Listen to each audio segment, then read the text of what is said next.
I am back with the part 2. I keep accidentally ending the video because, you know, this camera's a touch screen and I don't know what the hell I'm touching half the time. I wanted the first part to be 10 minutes, but I guess we'll go for 10 minutes on this part. Unless I accidentally, you know, push one of the buttons.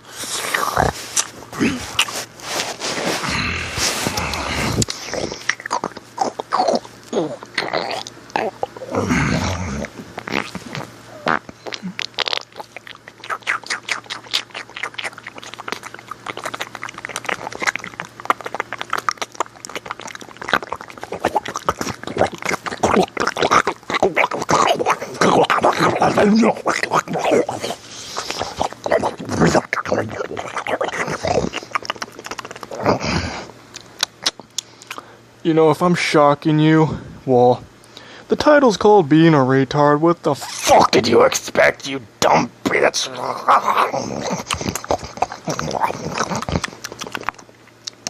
I've been doing these videos for so many years. I think I was, what, 16 when I started doing this shit?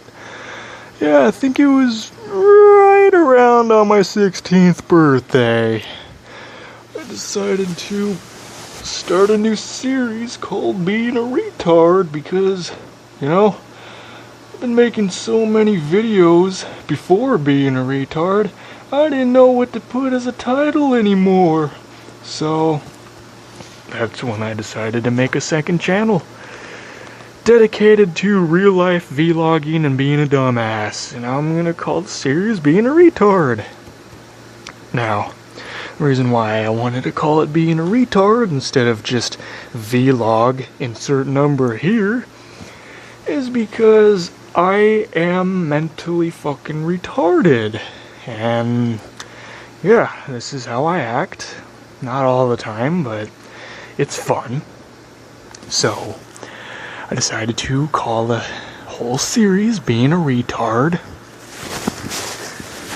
And yeah, I was never expecting to make over 1,500 videos, but I ended up making over 1,500 videos, and I was expecting to stop after 1,000, but that was back when I was with my bitch ex, and so here's the drill. After the 1,000th Being a Retard, I put that up on Halloween of 2011. I think it was 2011. All I remember is it was Halloween 2011. But before then, I've already been making more videos to get ready to return the series. I said after the 1,000th video, okay. I already started making videos to continue the series after 1,000. I think I resumed the series in September of 2011. That's where the 1,001st video took place, at my ex's ghetto apartment. And so for the next 100 pre-recorded videos, those pre-recorded videos were part of Being a Retard 1000. And then I wanted to return the series about a couple months after I put up the 1,000th video, but I couldn't do that because that's when I got kicked out of my house. Okay, so basically what happened is I resumed the series during September of 2011, right? And damn it, stupid piece of shit. Okay, there's 15% battery left. Let's see if I can do this. We're gonna go for a 10-minute video of me talking like a dumbass. Yeah. Resumed the series in September 2011. And then October 31st of 2011 was when I put up the grand finale of Being a Retard. And then, if you haven't noticed at the very end of the video, it said end, and then a question mark popped up. about 5 seconds after end popped up. So it's like I was trying to make you think, is this going to be the end of the series, or is it going to resume later on? I wanted it to resume a couple months later. I said this several times already, but shit happened. Shit happened.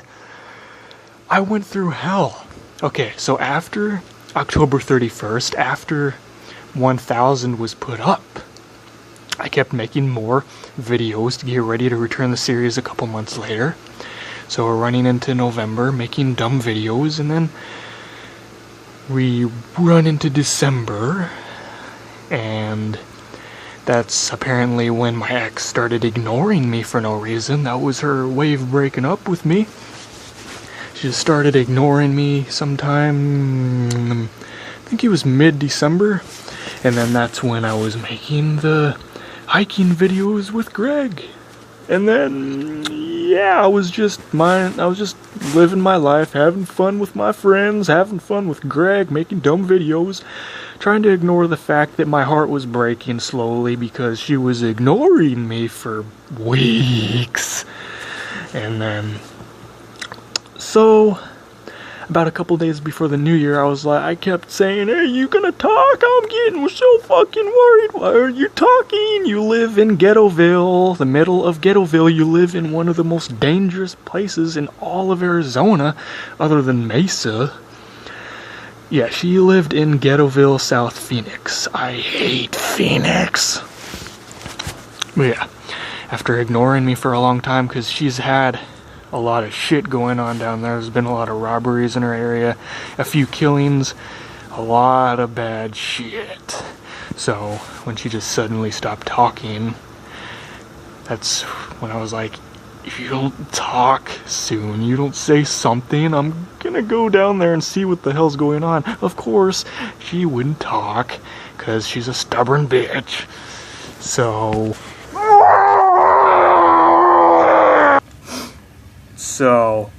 about a day, yeah, the New Year's Day, I spent that day alone, and then I hardly slept at all. I finally got to sleep at like super late. I don't know what time it was exactly, but it was kind of late.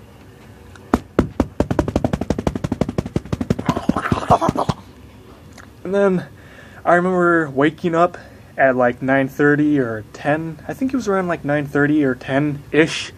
And then I still didn't get any fucking texts from her. Nothing. So I was like, alright, well, I got nothing better to do. I'm gonna go all the way over there and find out what the hell's going on, because I think something happened. I think they got fucking robbed or something, or they got kicked out of their ghetto apartment because their mom was the only one working. She lives with her mother. Her mother struggles financially just like I do. Everyone is struggling financially. It's a bitch. But yeah, I got to the bus stop. I had to walk from my last house to the bus stop. It was about, like maybe 2.5 miles. And finally got to the bus stop, and I was sitting there for what felt like a fucking eternity. So I was just sitting there staring at one of the buses. The bus was just sitting there, and the bus driver was standing outside right next to the bus, leaning against the bus, smoking a cigarette. And I'm like, are we leaving anytime soon? And then the bus driver's like, why, what's the rush? And I'm like, I'm kind of worried about my bitch girlfriend, because, you know, she hasn't talked to me in weeks for no reason, and she lives in a really shitty area, so I'm thinking something might have happened. So, yeah, I eventually got on the bus. The reason why the bus was so slow is because I said this in my New Year's video, my video where I reviewed the year of 2012. It was the shittiest year of my whole life. But, yeah, it was the day after the New Year, and the buses were apparently running on their Sunday schedule, their weekend schedule, because it was the day after the New Year. I figured they would only do that on the holiday, but I guess they didn't run at all on the New Year. And on the day after the New Year, they were running on the Sunday late schedule. So The buses ran about every 1 to 2 hours, and they also stopped super early.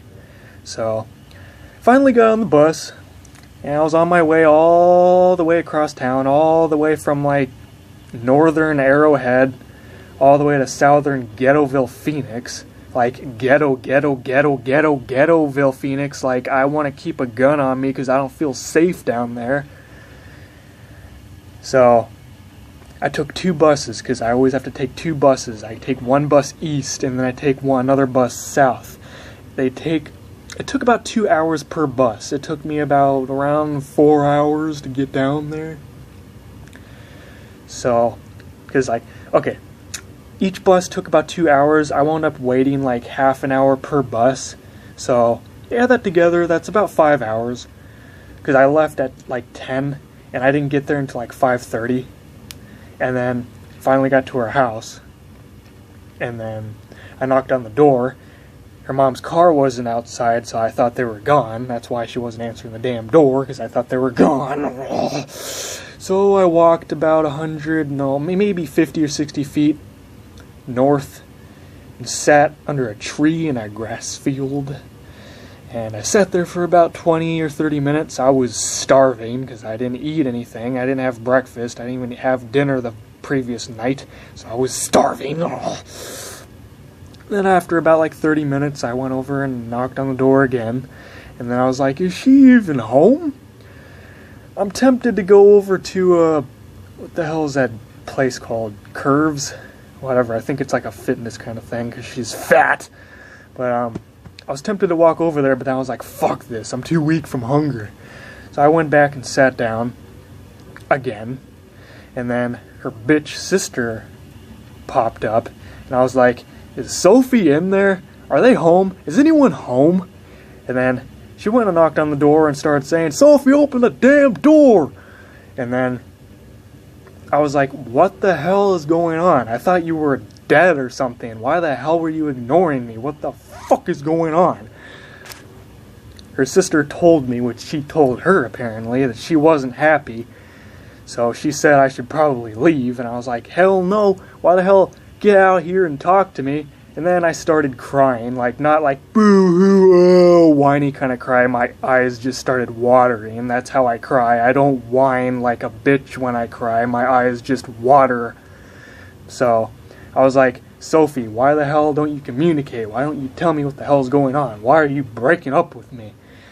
And she didn't say anything. She wouldn't even come outside. So then I walked across the street and sat there for like 30 minutes because I was pretty much fucked. Because, yeah, it was already like 6:30, almost 7, and the buses were going to stop in about an hour. And it took 5 hours to get down here. So I was like, yeah, I'm pretty much fucked. I don't have a truck. No one's going to pick me up. So I'm just going to sit here and starve to death. So I sat there. Her sister told me I had to leave, and I was like, are you fucking retarded? The buses end in about an hour. So I could take the bus part way, and then once the bus stops, I'd need to take a second bus to get back. And then I wouldn't be able to get on the second bus because the buses stop. So I sat there and sat there and sat there. Her sister was being a dumb bitch, telling me to leave, and I was like, I can't leave, you fucking bitch. Leave me the fuck alone. I have no way to get home, and I just got my heart fucking broken. Go fuck yourself. So she eventually called the cops, and then I told the cops what happened. I told them that bitch broke my heart. And then he told me his little life story. This is most of the stuff I talked about in my New Year's video, my review of 2012. 2012 was the end of the world to me. But yeah, anyway, the cop drove me home. The Phoenix police drove me 34 miles home. So right as I got home, I went straight to my computer, got on Skype, and started begging Sophie to take me back and tell me what the hell I did wrong, and I'm sorry, take me back, please take me back. That was pretty much, I think that was the day that I changed, like forever, like mentally changed, like I kind of developed that I don't give a shit kind of personality anymore. Because there's some things you gotta go through in life that forever change you. It may be harsh, but it's for the better. In the long run, anyway. It's too quiet. I don't like quiet. Alright, so I didn't know I was going to be talking this much. It is 3:54 in the morning right now. I'm going to have to make this a part 3, so... See you, folks! Go watch part 3!